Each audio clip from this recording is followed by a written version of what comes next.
एक फैमिली है जिनका कहना है कि उनके ऊपर कोई पिशाच आता है और उसे इंसानी मांस चाहिए होता है अपनी भूख मिटाने के लिए।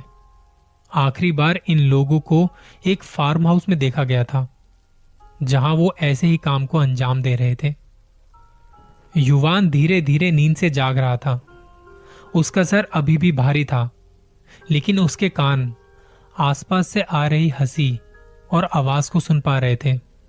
उनमें से एक आवाज को वो बहुत अच्छी तरह से पहचानता था। ये उसकी गर्लफ्रेंड नेहा थी, जो शायद उसी का नाम लेके कुछ कह रही थी। आंखें खोलते ही युवान ने देखा कि वो बड़ी सी रसोई के बीचों बीच एक लकड़ी की कुर्सी पर बंधा बैठा है, वो भी बिना कपड़ों के। रसोई में खड़ी नेहा अपनी मम्मी और पापा के साथ युवान को ही देख रही थी।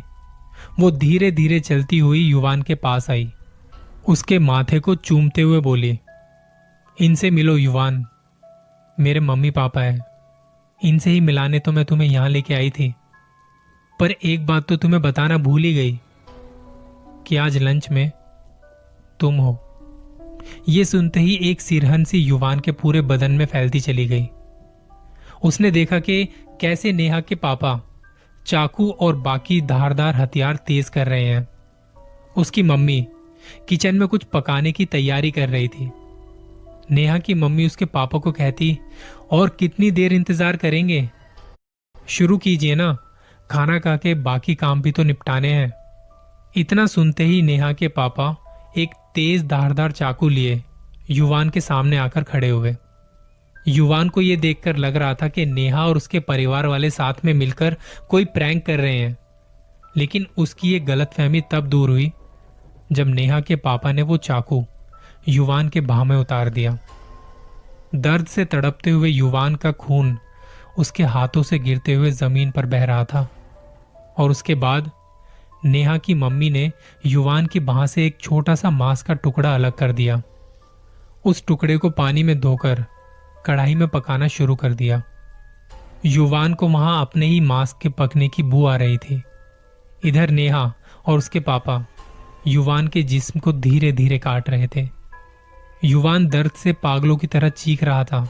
वो चीखे जा रहा था, पर उसकी चीखें शहर से दूर बने इस फार्म हाउस की दीवारों से टकराकर वहीं दम तोड़ रही थी। युवान का खून उसके शरीर से टप टप करके गिर रहा था।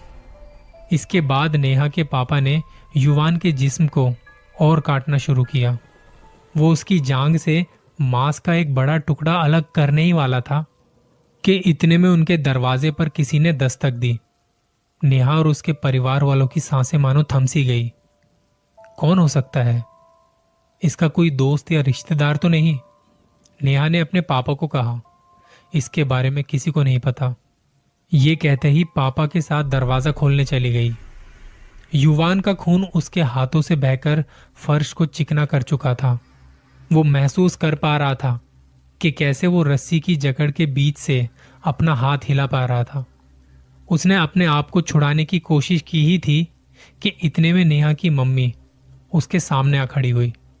उनके हाथ में वही बर्तन था जिसमें युवान के हाथ का मांस पक रहा था।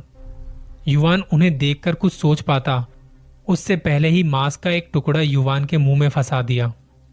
जरा बताना बेटा, नमक ठीक तो है ना?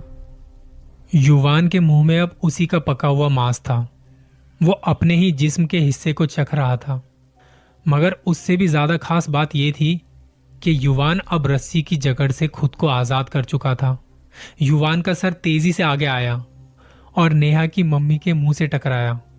खून का एक फव्वारा नेहा की मम्मी के मुंह से निकला, जिसने युवान के चेहरे को भिगो दिया। नेहा की मम्मी जमीन पर गिर पड़ी और युवान ने वहां से भागना शुरू किया। इतने में नेहा की मम्मी ने युवान के पांव पकड़ लिए। युवान अपने ही खून पर फिसलकर वहां गिर पड़ा। नेहा की मम्मी पागलों की तरह उसे नोच रही थी और तभी युवान की नजर पास में पड़े उस गरम बर्तन पर पड़ी जिसमें नेहा की मम्मी उसे उसी का मांस परोस रही थी।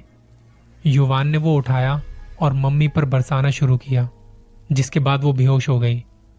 नेहा और उसके पापा शोर सुन के वापस रसोई की तरफ आ पहुंचे, लेकिन युवान अब वहां नहीं था। दरवाजे पर एक कोरियर वाला था जो कि मम्मी और पापा के लिए गिफ्ट लेकर आया था। वो गिफ्ट जिसे युवान ने रात को घर आने से पहले इनके लिए ऑर्डर किया था, मम्मी पापा को इम्प्रेस करने के लिए। पर पता नहीं था कि वही गिफ्ट युवान की जान बचाएगा। अपने ही खून से तर जिस्म पर गहरे घाव लिए युवान बिना कपड़ों के वीरान हाईवे पर बस भागे जा रहा था। वहीं थोड़ी देर बाद उसे सामने एक गाड़ी आती दिखाई दी। युवान का शरीर अब और नहीं सह सकता था। वो बेहोश होकर गिर पड़ा। युवान को किसी हॉस्पिटल में होश आया, जहां से उसकी ये कहानी मीडिया तक पहुंची। अब तक नेहा और उसके परिवार वाले गायब हो चुके थे, मगर उनके फार्म हाउस से इंसानी गोश्त के टुकड़े और ना जाने कितने ही नरकंकाल बरामद हुए। ठीक होने के बाद युवान आज भी उस हादसे को याद कर कांप जाता है, लेकिन एक बात उसने कभी किसी को नहीं बताई। नेहा की मम्मी ने जब उसका ही पकाया हुआ मांस उसे खिलाया था, उसका स्वाद आज भी उसकी जबान पर था। और अब वो समझ चुका था कि नेहा के घर वाले उस स्वाद के पीछे इतने पागल क्यों थे। अब उसे फिर से तलब होती है कि वो दोबारा से इंसानी मांस का स्वाद चखे। ख्याल रखना अपना।